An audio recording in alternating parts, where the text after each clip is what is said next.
कि हाँ खेसारी को सब मिलके ख़त्म कर दो।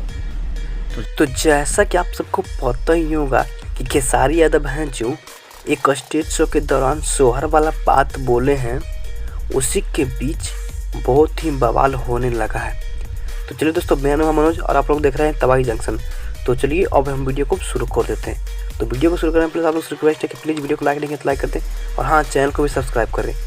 तो चलिए अब यहीं से वीडियो को हम शुरू कर देते हैं। तो जैसे कि बता दो ना कि जब से स्टेज शो वाला विवाद चालू हुआ है तो अभी से इनको धमकी पे धमकी मिलना शुरू हो गया है।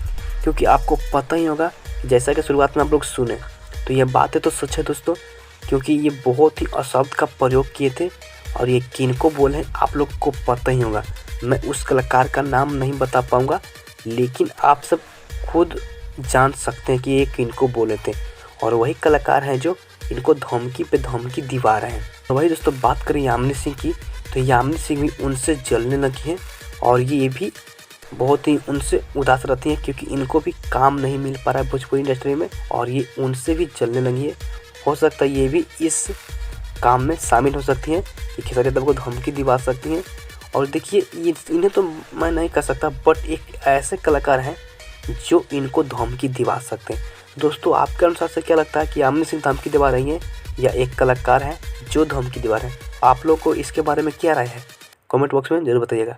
तो यहीं से वीडियो को एंड करते हैं और हाँ, अभी तक वीडियो को लाइक नहीं किया तो लाइक कर दें